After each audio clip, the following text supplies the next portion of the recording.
I mean, obviously, a lot made ahead of the Wigan game in the press that Simon has been here a month or so ago. Obviously, the lack of games aside, but there was that period has been mentioned. Obviously, it's the same for yourself. You've been here a month or so now. How have you been settling into life at Bradford City? Oh, it's fantastic. Like I said, the lads make it better as well, because when you come in, you're working with a good, honest bunch. You know, they've got the desire that they want to learn. That they're out there taking things on board, and like I say, it's a big club. You know what I mean? You've got a great fan base.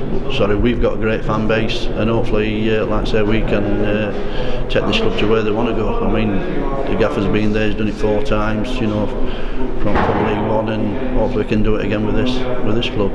And we mentioned yourself and obviously Simon coming into the club.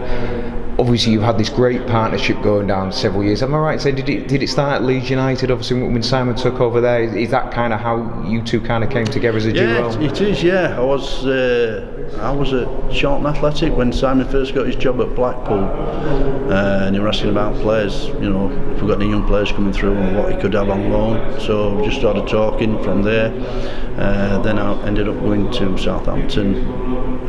Same happened again, and then.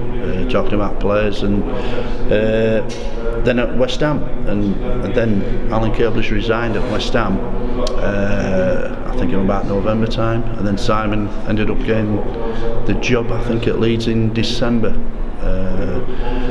and I congratulate him straight away, because like I say, going back to where we've played as well, and together, and I just said, look, great club, go and enjoy it, and hope you're a success.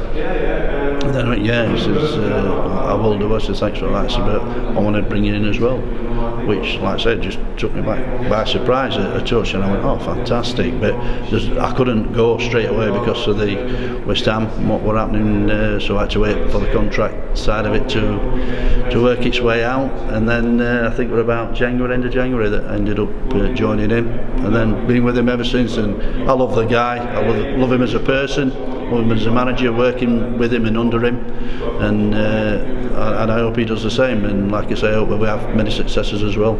Yeah, obviously you're here together as a duo at Bradford. We mentioned obviously at Leeds, you've been there obviously also at Huddersfield, Preston and Sunderland. What I guess kind of makes you two work really? How do you kind of bounce off each other and that makes you so successful as a duo?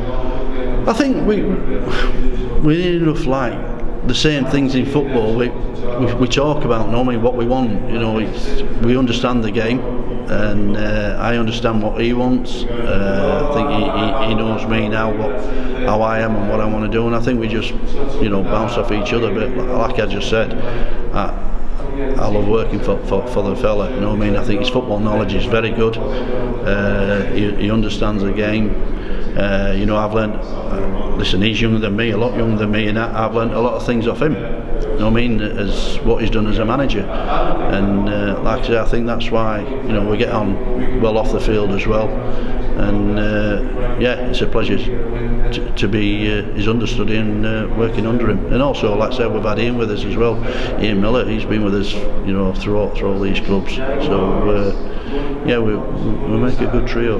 Yeah, I was just going to say that we mentioned that word duo. It is actually really a trio. Obviously, maybe not a lot of fans will know of Ian Miller's role. He's kind of in a scouting capacity, but obviously he's been there with yourself throughout, obviously the Huddersfield and the Prestons and the Sunderland sort of periods. Obviously he's had that close links with yourselves as well. Oh, it does, and I mean, does a lot of work behind the scenes. Absolutely fantastic work. You know, again, his football knowledge is good. He travels from one end of the country to the other. You know, he's out most nights, and again, he's so enthusiastic as a person. He's like Peter Pan. He never grows up. You know what I mean? He comes out and messes about and wants to be out there with the ball, and he just loves life, loves football like we do. And I suppose you mentioned this trio, this grouping together. Obviously, you've been here for several years. Does that experience help you when you've had, especially kind of the situation you found yourself in the last month or so, not only coming into a new club mid-season, but also obviously the month we've had the last, so with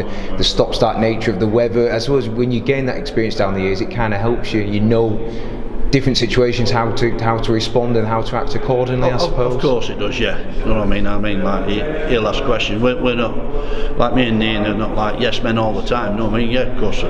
If we think he's right, we'll say yeah, of course we are. But if there's something we think, oh, I don't know, then we'll just give our opinion. And at the end of the day, then it gives him something to think about, you know. And then he takes it to bed with him, and then comes in next day and just says, oh yeah, we'll do this, we'll do that, we'll do that. You know what I mean? So we trust each other. I think that's the main thing, being honest and trustworthy. And I think that's why we stick together, and that's why we're always been together.